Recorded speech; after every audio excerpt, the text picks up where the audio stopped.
Balingami, Katina Kolus Christo, Shalom. Shalom.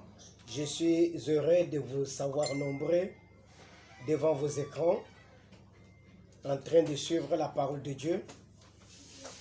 Il y a beaucoup de gens qui me demandent que nous pouvons prêcher plus en français qu'en lingala, mais nous allons parler avec notre monteur. Il va nous dire ce que nous pouvons faire. Ça y est, nous allons tenir quand même une réunion parce qu'ils disent que les enseignements que nous donnons sont très capitaux. Ils doivent aussi, et Oyo Bazali à l'étranger, il y a des Camerounais qui nous suivent, il y a des Asiatiques qui nous suivent, il y a les gens de par le monde entier qui nous suivent, qui doivent aussi comprendre ce que nous disons. Je crois que jusque-là, tout le monde qui est ici comprend le français. Même vous qui me suivez, vous comprenez encore le français. Alors, je vais plus parler en français et moins prêcher en lingala pour permettre aux autres aussi de comprendre ceux qui ne comprennent pas le lingala. Mais on doit chercher à améliorer. Je crois que notre caméraman aura beaucoup de travail à faire à la longue parce qu'on aura à amorcer deux prédications, l'une en lingala, purement lingala, l'autre ça sera en français traduit en anglais. Traduit en anglais parce qu'il y a aussi des anglophones qui veulent aussi nous suivre. C'est pourquoi je vous bénis pour toute intention que vous avez pu mettre à nos prédications. Que notre Dieu vous bénisse, qu'il vous accorde une longue vie. Et là où vous avez commis une erreur, que Dieu vous aide à la réparer le plus vite que possible. Afin qu'à la longue, nous continuons toujours à marcher dans les voies de l'Éternel. Ce que nous voulons, c'est quoi? Que dans cette parole de Dieu, ce qu'on a dérouté, ce qu'on a mis à côté, on a enlevé dans le rail, que ça puisse se retourner sur le rail. Quelque chose qui est déraillé doit retourner sur le rail pour continuer la bonne marche. C'est ce que nous voulons, beaucoup plus. Alors c'est pourquoi je vous demande de bien attirer votre attention. J'attire votre attention à ces enseignements. Ça va vous aider.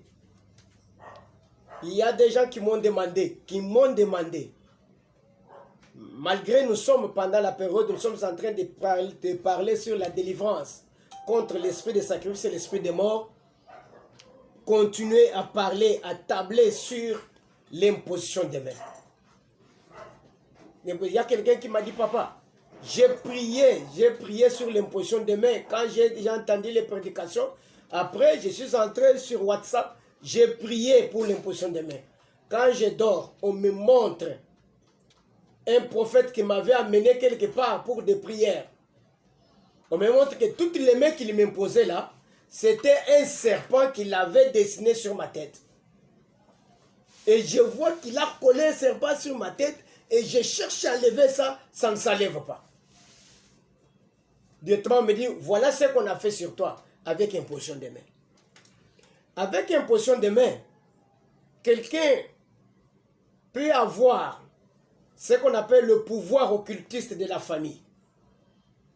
Il construit des églises. Il y a beaucoup de gens qui ont construit des églises, mais qui ne sont pas des serviteurs de Dieu. Qui ne sont pas des serviteurs de Dieu. Alors, ils ont construit des églises, pourquoi? Parce qu'on leur a donné un pouvoir de rançonner les hommes, de rançonner les enfants de Dieu. Et prendre ce qu'on rançonne aux enfants de Dieu, on les retourne dans la famille. Alors, c'est ce que même les autres appellent Kodja.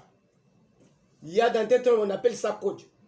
Et quelqu'un qui a ce pouvoir-là, la famille lui a donné ces fétiches-là, il lui a donné cette casserole-là, qu'est-ce qu'il fait? Quand il vous appelle, vous venez, il vous impose la main. C'est-à-dire, il les retire tout ce qui est en vous, il les remet dans la casserole de la famille. C'est-à-dire, il est un délégué de la famille qu'on a envoyé pour dépouiller les enfants de Dieu et prendre ce que les enfants de Dieu ont et retourner dans sa famille. Vous allez trouver que la famille est en train de bien vivre. La famille les craint. cet homme-là, la famille ne peut jamais le détruire, à moins que Dieu venge. Si Dieu ne venge pas, il est là. Pourquoi? Parce qu'à travers lui, la famille se retrouve. Il se retrouve avec quoi? Avec la richesse des autres gens qu'il est en train de prendre. C'est pourquoi vous voyez, dans de telles assemblées, tu as amené de l'argent, tu ressors mais vite. Tu avais des magasins, tu retournes à zéro. C'est-à-dire, on a pris tout ce que tu as, on a transféré dans la famille. On a transféré par quoi? Par imposition des mains. Alors, je veux vous parler de quelque chose aujourd'hui. L'imposition des mains communique la vie. Si on veut voir la vie, c'est par l'imposition des mains.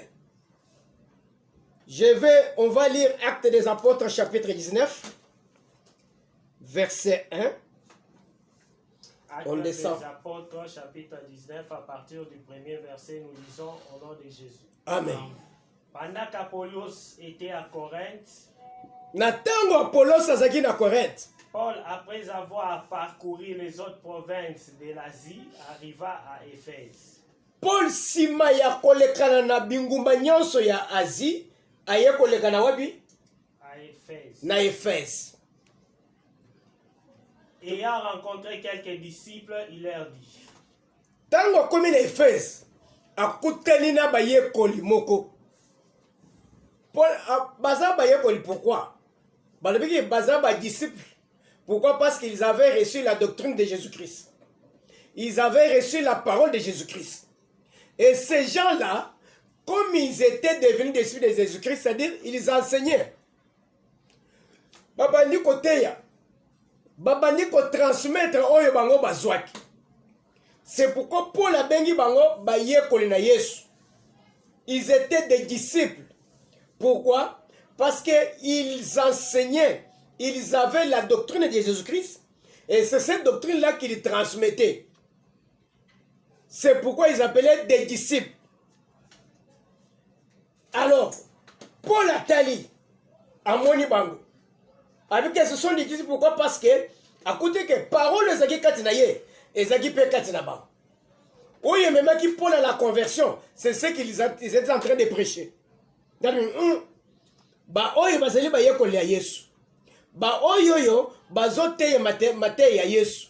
Pourquoi? Parce que ndenge bazaboye makambo nyonso bazolo ezeli makambo biso tozui côté ozaki na Jérusalem. Tokeye papa. Il leur dit, avez-vous reçu le Saint-Esprit quand vous avez cru? Pour les lignes tuni bango mutuni wana. Alibete, avez-vous reçu le Saint-Esprit? Tango bino bondimelaki. Azotuna bango mutuni. Pourquoi? Tokeye papa. Ils lui répondirent, nous n'avons même pas entendu dire qu'il y a un Saint-Esprit.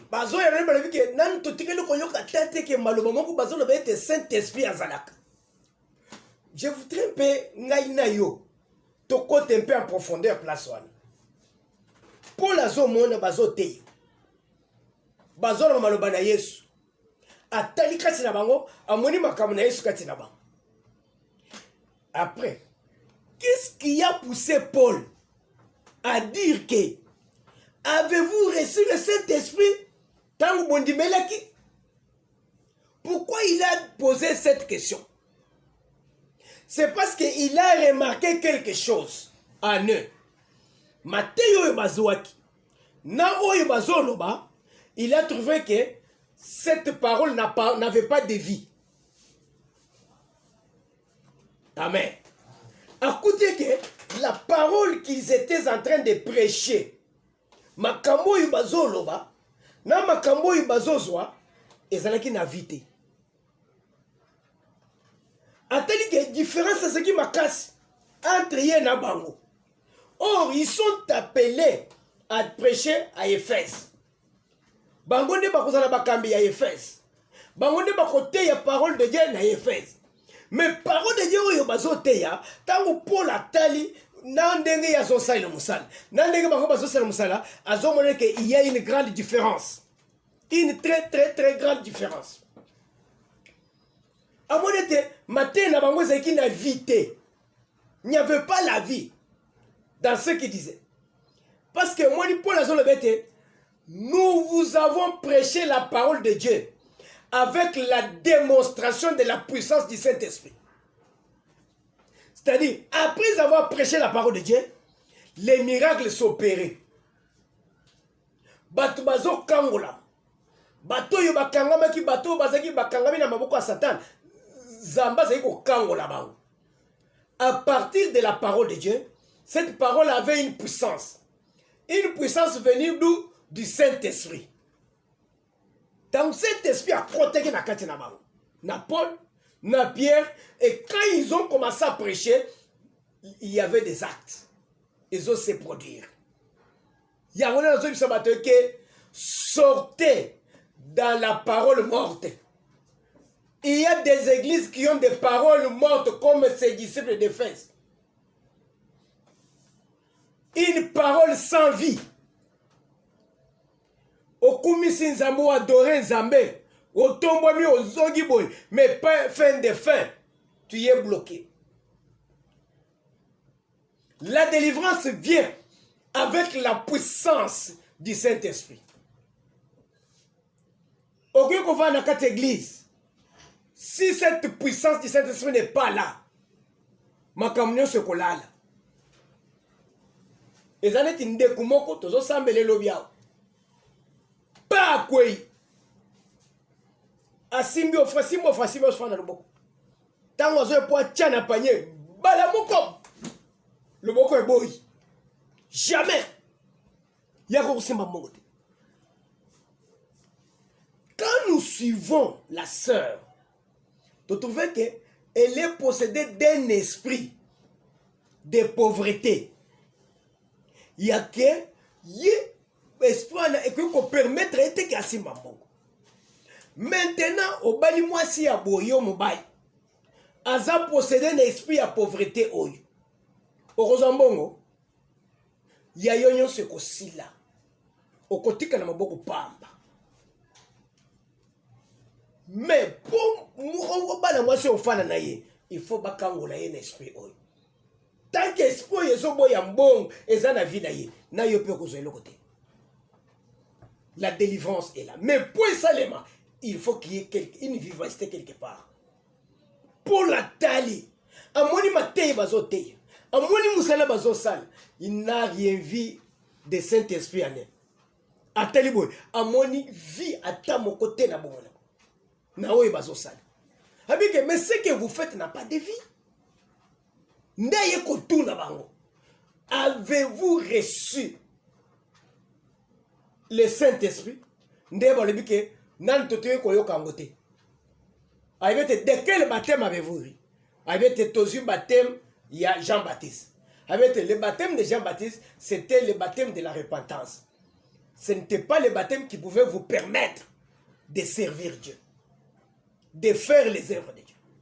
Mais c'était un baptême seulement de la conversion, qui voulait vous faire quitter du monde extérieur vers le monde intérieur, du monde du péché vers le monde de la conversion, vers le monde de Jésus-Christ, qui fait de vous enfants de Dieu.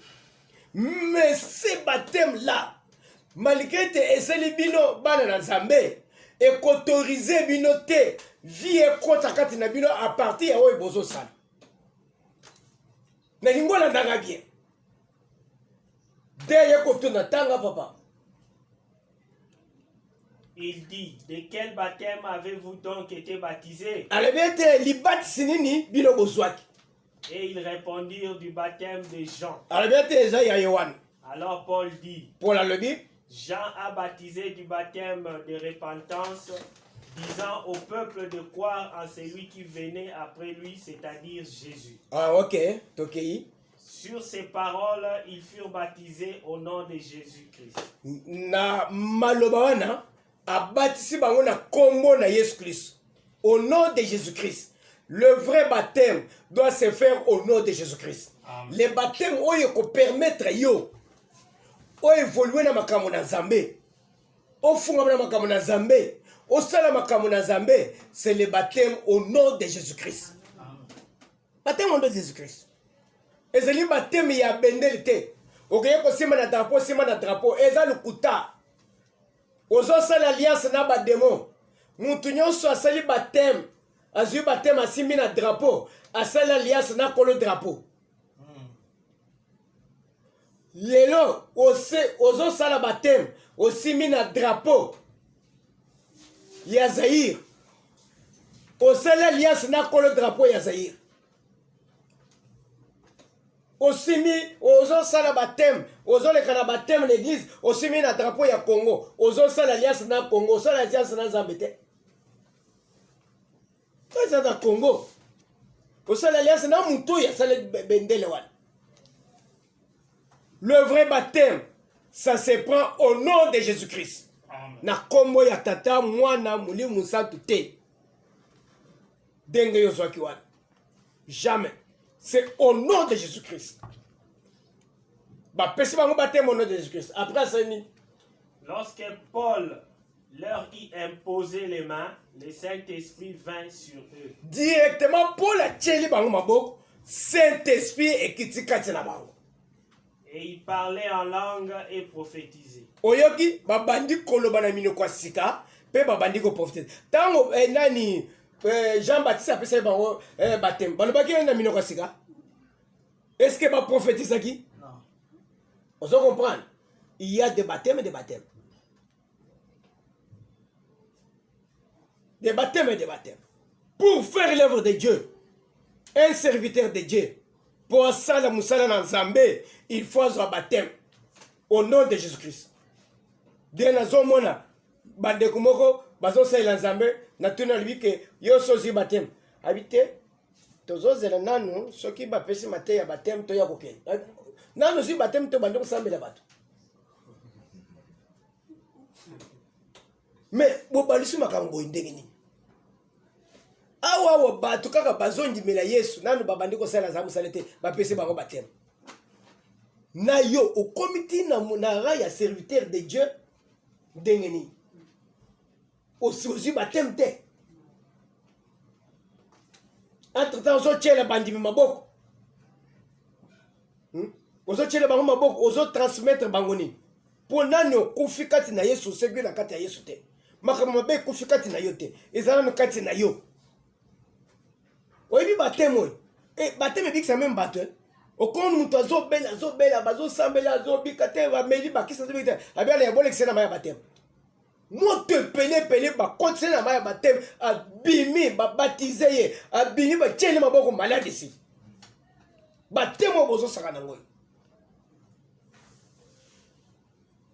basali ya bato baza ebele. Je vous dis, on en parlera. Les serviteurs de Dieu et les serviteurs des hommes. Les hommes peuvent se faire aussi leurs serviteurs. Batouane Basali reconnaît seulement en cet homme-là. Dès que cet homme-là disparaît, on peut balimouer. Mais le colosa serviteur est à mout. Yebake au côté de Moussala Nzambe, ba charge nyons oyo zome mayabatu. Ezali siko kende ko changote. C'est ce qui fait que toi le pasteur, oyebi que serviteur azana donté, azana grâce na zambete, na zuye pour na carence, na commissaire serviteur pour na carence, il est ton serviteur, ko exposa kaité. Ko tinda kayake no sambe la batu pambate. Parce que Bible les ont déjà que toutes les charges ont tozozoa, yo musa na zambe ozoke de ko pesa ngo Yesu Christ. Yesu Christ a récupéré Mikumwana. Pourquoi? Parce que y a des moutatindaki. Mais awawa moutatindi eza kabei. Kabei pesa na pose que Mikumo ya zwaki azon sangwe pa na Yesu. Akoya ko zoya yo mukole nini? Okokufa na ngo. Yango nezo mona bandako ya basai na zambe mususu ebele eza na bokauki nzala makasi. Bana na bango kindumba. Mwasi mutu makasi ayoka te. Pona nini akenda kozo mikumba ya batu na église eye nango Yesu alobi na yebi yote ezongeli ye aye kotika na kati ya ndako. Tu fais l'œuvre de Dieu, tu dois être appelé. Si tu n'es pas appelé ko sala te okokufa Peu au côté comme ça. Alors, pour dire quoi? Dans les affaires de Dieu, nous allons parler. On en parlera. Je crois qu'avec notre caméraman, le chargé de presse, nous allons parler de Kolobela.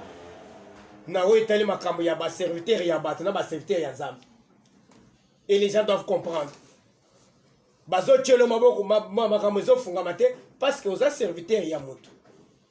Si tu étais serviteur de Dieu, Dieu allait faire. Dieu allait agir. Zamba yebiote. Ne basolo bake bisika bazalaki babandi koloba acheli bango maboko pa Saint-Esprit ko. Oh, le Saint-Esprit tango koti et pesivi na don ya parler en langue. Oye bazalaki ezaki koloba te bandi koloba emonani. Azaki na don ya parler en langue, t'allais te temps Saint-Esprit koti et tomoli yango. C'est-à-dire, don ezaki koloba te et bandi koloba. C'est que don ezaki ya kofa salini et zuvi. À partir de quoi? De l'imposition des mains, le Saint-Esprit est descendu, imposition des mains et fongoli porte. Dans Saint-Esprit, Saint-Esprit a communiqué vie do et bandi koloba. Prophétie et bandi koloba. Non c'est là qui est vie. Et bomoi. Pour dire quoi? L'imposition des mains communique la vie. Et une fois que bazo tchele mutu baboko. Mutu ya kufaki il faut c'est quoi? Il faut alamuka. C'est ça l'imposition des mains. Mais yo bazo tchelo maboko. Ni ne se la muka na vie na yo. Okenda, opesa tambon, opesi lelo, bachele loboko. Opesi lobi, bachele loboko. Ofukami omoni musana zamaye, ofukama bambula ngai, bachele maboko. Ok, bazo pambula yo. Mais banda bachele maboko, nini bala musana vie na yo. Ni ne se la muka. Oyo moni pesa ke maintenant na maboko yo bacheli ngai. Nazalaki mbo nazalako zambongo te na bandeko zambongo. Ministère na ngai efungwani. Do songo le fungami na kati na ngai. Santé na ngai échangé. Dena moni ndeko moko ya mwasi na yambie liko na yambie lelo azo sa libi papa. Ah. Na libi depuis ça fait longtemps, il semaine de mozo mon enterre, libi la terre. Moyen na ya ezalaki te parce que na yokaki soni po bandana basambelanga na samena na koyete. Monimo ya mazo koyaki mukolwana ya mercredi koyaki a boye ko finike lamba boye likuta boye. Alibi banda. Nana kwito. Mais ndenge na kuyi milumba be lobi na yoki soni ya kosakana te. Na libi te olo ka soni eza délivrance na wote. Tana ke bisika na zako kendwana bazo pisali biso délivrance omoni to sombi mafuta na biso d'olive to yenango prophète alebi longoli bilamba na longoli bilamba nyos abandiko pokolanga mafuta azo pokola mafuta azo tomo bimba alebi ke za délivrance na lobi azo boko le milimu azo melisebinu mafuta ko ye minene ya one ba ye minene ye minene hayi metala bana obandiko sambela ngai na fungwa nem na ndako zolo zoto ne zongi santé zongi. C'est ça. L'imposition des mains. Tant que vous avez le moutou le boko. Ce qui nous autres zako qui font nous autres zongat. Font nous autres zong. Au comment nous tient moutou le boko, moutou kauki, azoti le kokauki. Naba foulard de tête to la tara oyo. Ozomo le kona makoko penza. Mais il faut ce qu'on a dit foulard de tête. Yo il faut sa santé madame. Parce que vous santé bien té na ba fula ozalta mutwana mubali akubali ozalta. Comment on bimina balabala mbala tele wala oyo te oyo koko akala. Koko akala. Pour la ligne, on l'a foulard de tête mais santé na yo ezo permettre te. Mais le col ozalta mouchoir de tête, foulard de tête, ma boko tozo chena yo, il faut ça quand même bien. Quelqu'un en bonne santé.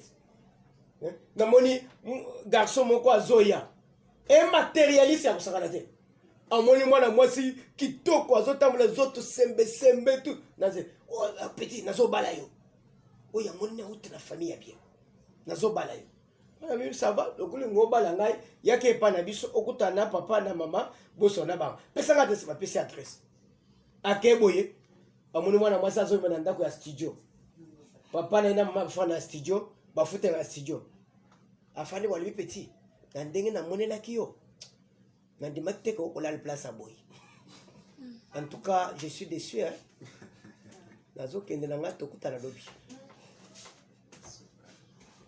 mwana mobali akei nini ememaki ye santé ya mwana mwasi oyo abi ko oyo za santé ya batombongo soki na bali mwasi oyo papa na kosunga ngai mais ayeboye akote otomoso azolala na kati ya studio mais aza na bonne santé aza na bonne mine c'est ça eza yo ya yo okauka na matama ekota maboko bachele obutu moyo matama ezaka ya kokota maboko yo bachele yo epesa nini à la place maboko ekotisa vie il y a certaines mains ezokotisa la mort. Le contraire de la vie c'est la mort. Domone bachele maboko liwe ekoti na vie na yo bandeko bachele bango maboko vie ekoti bamakabo elali etelemi efungwami mais yo bachele maboko à la place que badon efungwama on a étouffé davantage ce qui était en toi ba étouffé tina mbongo batikio tina bilembo na mutu pene elongi yebisa ngai maboko yo bachele yo ça fait déjà 2 ans et pesa yo nini ozwa nini na maboko. Le contraire de la vie c'est la mort. Les lois bazon le biso to sambe la pona esprit de mort to teleme l'esprit de mort to teleme l'esprit à sacrifice mais esprit de mort to sambe lo to teleme lo et to teleme likolo ya banane ya bandimi na kati église nde bazon le likamu ya liwa. Qui a fait entrer en toi l'esprit de mort à travers l'imposition des mains? Neto tangi 2 Rois chapitre 4 à partir du premier verset. Bible zolo banini papa. 2 Rois chapitre 4 à partir du premier verset nous lisons au nom de Jésus. Amen. Amen. Une femme entre les femmes des fils du prophète cria à Élisée. Mwasi moko azalaki mwasi ya musali na Nzambe azonganga epa ya Élisée. Ton serviteur mon mari est mort. Ton serviteur mon mari est mort. Il a dit ceci. Ce n'est pas pour dire que Moubalouana azaki kosala musala na Élisée te. Lorsque Élisée avait signé l'alliance ya kosala Nzambe, il était le prophète de l'Éternel na mboka wana. Partout où il passait, il prenait possession de l'église. Les serviteurs là, bao bazote ya parole de Dieu. Où Élisée azali côté ya, lorsque Élisée azaki supérieur, tout le monde était ses serviteurs. Dans n'importe quelle église devait passer, bah serviteur il fallait bah mikitisa. C'est comme Jésus, partout il entrait dans les synagogues, le pasteur devrait s'humilier. Azotika yesu azotanga Bible. C'est-à-dire déjà le pasteur devient le serviteur de Jésus-Christ, les disciples de Jésus-Christ. Pourquoi? Parce que c'est lui qui prêche la parole. C'est celui, il est au-dessus de vous. Il prend le pouvoir et l'autorité. Alors, à ce temps-là, l'unique prophète de l'Éternel, c'était Élisée qui avait reçu le pouvoir de servir Dieu et de travailler avec les gens. Les gens qu'il travaillait avec là, c'était les serviteurs de Dieu. Et les serviteurs d'Élisée. Alors, pendant qu'il travaillait avec ces gens-là, mais il est arrivé qu'un jour, à Bible, il y a Azo Tamol, Azo Yakoleka, a commis Namboka Moko. Oye ezalaki pe makambo na Nzambe ezosalema basali na Nzambe bazalaki aye kokume epe eyamba moko ezalaki pe wana aye kokuta mwasi moko azonganga atele Élisée alobi non mobali na ngai azalaki musali na yo pour dire quoi azalaki musali na Nzambe azalaki kosalela Nzambe makambo yo ozosala mais mobali nanga wana sanini akufaki. Liwa ekoti une église. Pourquoi? Pourquoi il faut écouter dans cette église? Et même matina mutu. Mutu yo bazomema azali n'importe qui te azali musali na nzambe. Nous devons lutter. Élisée yatala comme on le dit. Ah, c'est vrai. Ton mari était serviteur de Dieu. Paix à Koufi. Wabi na cette église, na kati ya musala na nzambe. Nous devons arrêter que la mort n'entre pas dans l'église. Liwe contre l'église na yote. Qu'on peut sans zélater na liwe contre l'église. Pour te ceux qui liwe contre l'église, ceux qui li portent ya liwe se fungwami na ndako na yo. Ezaka pasi pour kangaya. Elisa zokamwa. Tobazokamwa. Ndenge esprit de mort est contre l'église. Et bomina musali na nzambe. Nous sommes les sentinelles de l'Éternel. Toko permettre te que liwe kote na ndako na yo. Toko permettre te que liwe kote na kati église. Église ville de refuge. Liwe zo kota. Ezo bomana mutu. Nzamba za wapi. Basana nzambe baza wapi. C'est comme aujourd'hui dans ta maison. Na vie na yo ozo la ozo lote esprit de mort. Ozo lote liwe kote na ndako. Ozo zelenini. E kote bo mabatu. Oya kotuko ya kolokomese mobali nanga za msai na zambe. Nanga na za msai na zambe me zambe po ino selinga boy. Makambo ye utuwa te. C'est ça l'état ya kotelema. To telema to sambela. To benga na liwa oye se kote na ndako na yo. To benga na liwa oye se kote na église na yo. S'il y a même des gens qui sont derrière cette histoire, Zamba confondre bango. Liwe kote na église. Moi je suis abandi kolé. Je sais que si Élisée était là, peut-être ses serviteurs n'allaient pas mourir. Il allait chasser l'esprit des morts. Yes, le bête est mort. Où est ton aiguillon? La mort a été vécue sur la croix de Golgotha. Il y a de cela 2000 ans passés. Et cet esprit de mort doit venir dans ta maison. Et même maillot bat. Et même maillot mobile. Et même maillot moisi. Même à travers imposition de main, on a déjà sacrifié ta famille. On a déjà sacrifié ta femme. On a déjà sacrifié ton mari. Tu que tu nzambe les lois qui t'a. Alors on la sacrifie sur elle. Ceux qui lui se kotaki nanda kuna yo, nzamba bimisaya. Nous avons les bandeko. Si Jésus-Christ est arrivé, il a dit que la mort n'a plus de puissance sur vous. Parce que lui-même l'a vaincu. Yesu etondimeli. Il est la seule personne. Oya kufaki ne kulus. Lui kanisa yete ganyaki ye. Akitaki na sama bele. 3e jour après, il est ressuscité des morts. Il a dit, je t'ai vaincu la mort. Le kole yeso longa liwa. Bispe tozo longa liwa. Le kole yeso longa liwa. Tozo longa sacrifice. Zama sengete to sambela. To senga délivrance na biso. Zama kango la biso. Na pas puissance à nyonso ya liwa. Na sacrifice zotamula moi oi. Moi des gens oi. Ezeli moi ya ba sacrifice. Moi oi batu bazo luka ba éliminer batu. Moi batu ya monde ténèbres bazo travailler. Zamba sengi to sambela. Yo mutozo liwa par imposition de main.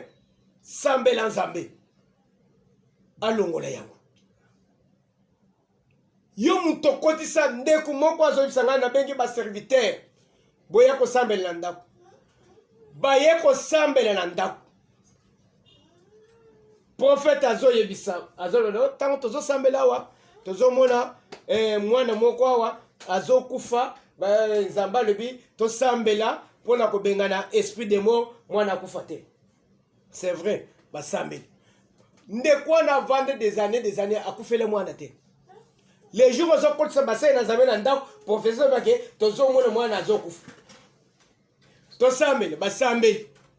Batelemi l'esprit des morts. Bassin dans Zambé ou bien liwe zaki na kata famille.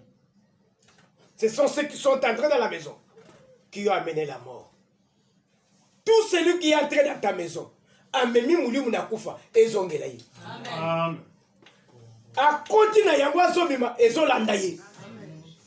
C'est ce que nous allons faire comme prière. Elanda ye mutu nyos azobenda yo na monde ya mulili. Na ndenge ya mulili pona ko sacrifier yo, pona ko détruire vie na yo. Nazolo beke lelo singwane zokatana. Amen. Singwane zokatana. Ndenge zo sana sambeli nde kumoko. Papa nalali na loti mutu tela zo yazo beta ngaze tena mutu na kwei. Alibi na bomiyo. C'est vrai. Ya ko to sambe. To koti prière. Na sambeli liye. Na silisi a komi na nda. Ayoki mutu na nda zo benga yi. Na téléphone cri. Bon, oza bien. Zayo na lingana ndi matin. Na loti yo mabe. Bato bazali na loti yo mabe. Na kei basambeli ngai. Na ozaki kozela na kufoya na kukufote yonde mutu zokufa. Mukolo na komono na ndako na ngai. Na kubwaka no maya moto. Akende libela. Mutu nyoso azolukisa yo. Akutana mupanga na zaka. Mutu nyoso atiri loboko afungula nzela na liwe ya famille ekota na vie na yo. Nzamba détruire. Nzamba kangolo na mulimu na kufa. Nzamba kangolo na puissance ya sacrifice. Bando nyoso zolote ya mabe. Ezolo belo quelque chose de ozolo te bando te bozo kone bibe. Ozolo te bando te ozo tamna kobia. Ozolo te bando te baye kotika no cercueil. Ozolo te bando te ozana kati ya batu bazo lelele. Nyoso les ozolo belo komo kote, c'est l'esprit des morts de sacrifice ozo tamna ndako na yo. Sambela bama no bazo le belo le côté. Tu ne crois pas que le courant est mon mal le plus mauvais? Tu ne peux pas retourner devant le Seigneur. Il revoyait tout d'abord Maboko Bachelayo. Il revoyait tout d'abord l'église Oyozo Uta. Famille Oyoouti. Il y a des réclamations qui sont là. Ticket de Zamba Kangolayo. Même à l'esprit de mort et ce côté Nadakunayo. Zamba Bimisayo. Luc chapitre 7, pour terminer, verset 11 à 13. 11 à 18. Luc chapitre 7, 11 à 18, nous lisons au nom de Jésus. Amen. Les jours suivants, Jésus alla dans la ville appelée Nahim. Na mukolezo landa Yesu akendaki na mboka oyo bazobenga Nahim. Ses disciples et une grande foule faisaient route avec lui. Baye kole na ye na batebele bazotamole longo na ye. Lorsqu'il fut près de la porte de la ville, tango akomaki pembeni ya ekuke ya ibimelo ya ngumba. Voici on portait en terre un mort, fils unique de sa mère. Atala boye azomona bazokende kokunda mwana mobali moko asa kufi azaki mwana moko ya mama na yemo mama azaka mwana moko qui était veuve. Mama wana azaki pe mukufeli mobali. Amen. On a Jésus quand il venait azoyena batu na ye azokoma na entrée ya ville na porte na entrée ya ville. C'est-à-dire de ce temps-là, il y avait ceci. Les cimetières étaient hors la ville. On ne pouvait jamais mettre les cimetières dans la ville. Parce qu'on considérait les morts comme étant des impurs déjà. Parce que ceux qui déjà m'ont koufi, esprit et kei, ou ils ont pesa moutubo moui. Et ceux qui est bimi et kei, alors le corps qui reste là, ça devient comme une poussière, et comme une mabélé. Bazomona biloko ambindo. Désolé bake, même ata balebi ke mutu soka simbi ebembe. Il faut asokola mai, c'est-à-dire asimbi mbindo. Asimbi malédiction, comme malédiction. Quand vous touchez un cadavre, c'est que vous avez touché à la malédiction. C'est ce qui faisait que na ba coutume na biso, qu'est-ce qui se faisait? Ce qui mutu akufi boke ko kundaye. Tant bozo zonga, bozo bokuti ba mai. na lopango bozo sokola maboko bozo sokola na miso na ete soko yo sokola sokola on le cas de délivrance po mikolo yo komi mama tata nano bazo sokola mai wana na ibite tango soki ezaka mama ya coronavirus oyo bolinga bosokola mai mbase moko bino nyonso bolinga bozo corona ya kosakana te. Alors qu'est-ce qu'il voulait? Il lavait bazolongola impureté ya cimetière, impureté ya muto e bakenda kokunda bazolongola ngo bazoteka na lopango ya kolona bozokende pe pepele. C'était ça.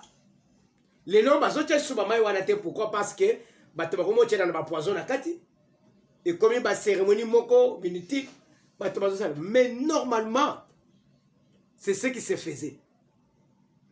Alors les cimetières ezali toujours les bandes ya ville.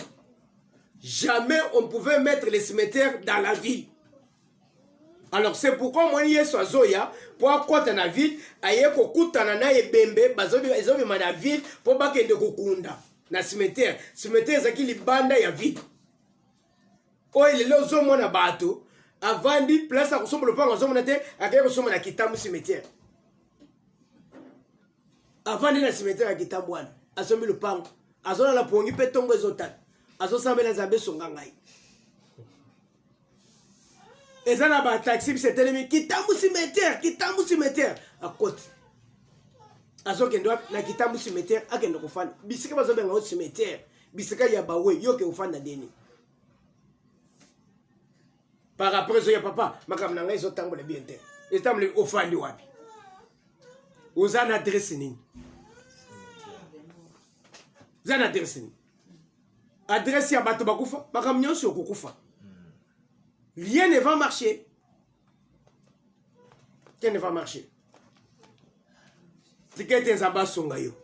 Tango bazoya, bango bazobima libanda ya camp, libanda ya ville. Po bakende kokunda ibembe na bango na cimetière, bazomona pe Yesu azouta pe na ngambo kuna azoya kokati cimetière po akota na kati ya ville. Nde Bible ezobete akuti mama wana azali veuve. Azali veuve liwe koti na ndako na ye ememi mwana liwe ko koti na ndako ya n'importe qui et que ko koti na église n'importe quelle église mais emema mwana te emema mutu te tozo sambela même atasi ekoti zamba bimisa yango.